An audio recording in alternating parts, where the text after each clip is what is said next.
Hello बच्चों, आज मैं कक्षा 10 के रसायन विज्ञान के चौथे पाठ कार्बन एवं उसके यौगिक के एक एक नंबर के प्रश्नोत्तरों का दूसरा भाग अपलोड कर रही हूँ। पहले भाग में मैंने 23 प्रश्न लिए थे, तो आज का वीडियो शुरू करते हैं 24वें प्रश्न से। तो 24वां प्रश्न है, मीथेन, एथेन तथा प्रोपेन के समवायी क्यों संभव नहीं है। तो इसका उत्तर है, मीथेन, एथेन तथा प्रोपेन में परमाणुओं को किसी भी प्रकार व्यवस्थित किया जाए, इनके संरचनात्मक सूत्र सदैव एक समान ही रहते हैं, इसलिए इनके समवाय संभव नहीं है। तो हमने यहाँ पर उदाहरण दे रखा है, मीथेन, इथेन और प्रोपेन हमने लिखे हुए हैं। तो हम इनके जो संरचना सूत्र हैं इनको किसी दूसरे प्रकार से लिख ही नहीं सकते हैं, इसलिए इनके समवाय संभव नहीं होते हैं। अगला है, सजातीय श्रेणी से क्या तात्पर्य है। सजातीय श्रेणी के दो गुण एवं उदाहरण लिखिए। तो इसका उत्तर है, जब कार्बनिक यौगिकों को जिनमें समान क्रियात्मक समूह होता है बढ़ते या घटते क्रम में रखा जाता है, तब एक श्रेणी बनती है जिसे सजातीय श्रेणी कहते हैं। इसका गुण है, किसी एक सजातीय श्रेणी के दो क्रमागत सदस्यों के बीच सदा CH2 का अंतर रहता है, और दूसरा, किसी एक सजातीय श्रेणी के सभी सदस्यों का समान सूत्र समान होता है। उदाहरण के लिए एल्केनों की जो सजातीय श्रेणी है उसका सामान्य सूत्र है वो CnH2n+2 है। तो इस श्रेणी के सजात हैं जैसे मीथेन CH4, एथेन C2H6, इसी तरीके से प्रोपेन, ब्यूटेन, पेंटेन होंगे। तो ये आपस में क्रमागत सजाते हैं मीथेन और एथेन, तो इनके बीच में CH2 का अंतर है। अगला प्रश्न, हाइड्रोजनीकरण से आप क्या समझते हैं। तो इसका उत्तर है, निकेल तथा पैलेडियम उत्प्रेरकों की उपस्थिति में असंतृप्त हाइड्रोकार्बन का हाइड्रोजन से संयोग कर संतृप्त हाइड्रोकार्बन बनाने की प्रक्रिया को हाइड्रोजनीकरण कहते हैं। तो देखिए, पहले असंतृप्त हाइड्रोकार्बन है, यहाँ पर C और C के बीच में डबल बॉन्ड है, इसलिए असंतृप्त हाइड्रोकार्बन है। ये हाइड्रोजन के साथ संयोग कर रहा है निकेल उत्प्रेरक की उपस्थिति में, और ये संतृप्त hydrocarbon C single bond C, और उसमें दो हाइड्रोजन जुड़ जा रहे हैं, तो ये संतृप्त हाइड्रोकार्बन बना रहा है। तो इसलिए हम इसको कहते हैं, क्योंकि यहाँ पर हाइड्रोजन का संयोग हो रहा है, तो हम कहते हैं ये हाइड्रोजनीकरण की अभिक्रिया है। अगला प्रश्न, मिसेल किसे कहते हैं।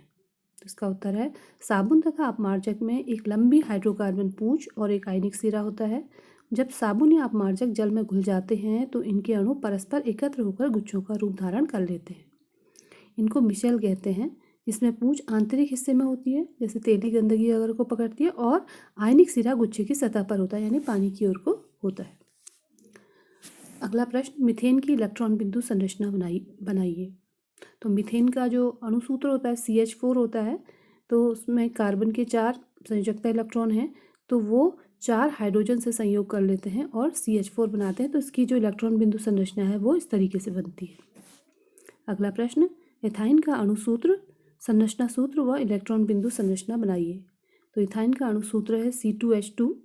इसका संरचना सूत्र देखिए, C और C के भी, एथाइन है तो ट्रिपल बॉन्ड आएगा, और जो एक एक इनकी संयोजकता है वो हाइड्रोजन से पूरी हो जाती है, तो ये इसका संरचना सूत्र है।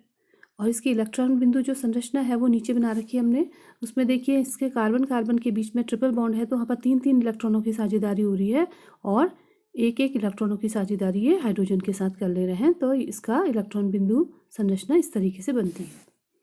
अगला प्रश्न, बेंजीन का अणुसूत्र एवं संरचना सूत्र लिखिए। तो इसका उत्तर है, बेंजीन का अणुसूत्र है C6H6, और इसका जो संरचना सूत्र होता है उसमें हम एक षटभुज बनाते हैं, और उसके प्रत्येक शीर्ष पर हमने कार्बन लिखा है और उसके संग एक एक हाइड्रोजन दिखाई है।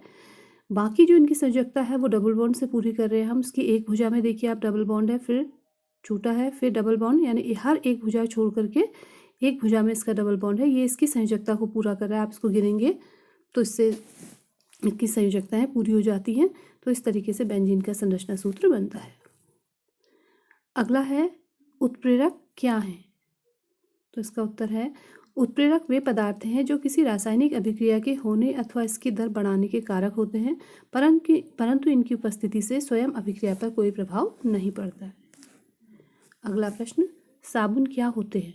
तो इसका उत्तर है, दीर्घ श्रृंखला वाले कार्बोक्सिलिक अम्लों के सोडियम अथवा पोटेशियम लवण साबुन कहलाते हैं। अगला प्रश्न, एस्टरों का एक गुण बताइए।